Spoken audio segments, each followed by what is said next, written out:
حرم شریف میں نماز نہیں پڑھتے امام کے پیچھے تو یہ ناندے پیچھے نماز ہوندی نہیں، یہ وابی ہیں۔ یہ دین مدینے سے آیا تھا یا ملتان سے آیا تھا؟ مکے سے آیا تھا یا لاہور سے آیا تھا؟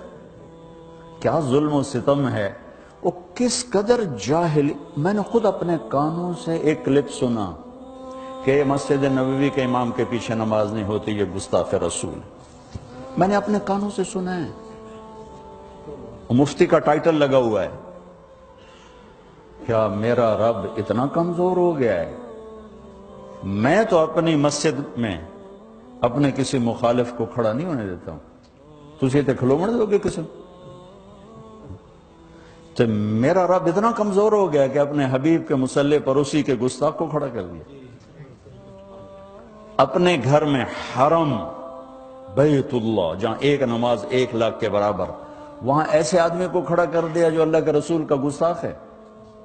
نہیں بھائیو، یہ ان بھائیوں کو کسی نے گمراہ کر دیا ہے، کسی نے بھٹکا دیا ہے۔ اس لیے میں ہاتھ جوڑا کرتا ہوں نوجوانوں سے آپ سے کہ خود قرآن پڑھو، خود قرآن پڑھو، خود قرآن پڑھو۔ چونکہ ترجمے موجود ہیں، ہر زبان میں قرآن کا ترجمہ پڑھو تا صحیح، میرا رب کی آکھی جانا۔ کھول کے نہیں دیکھتے ہو۔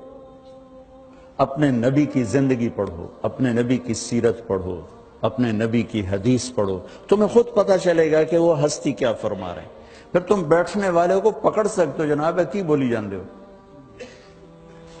اب آپ کو پتہ ہی کوئی نہیں وہ کیا کہہ رہا ہے، کہاں سے کہہ رہا ہے۔ بھائیو، امت بن کے چلو، محبت سے چلو، دل کو شادہ رکھو۔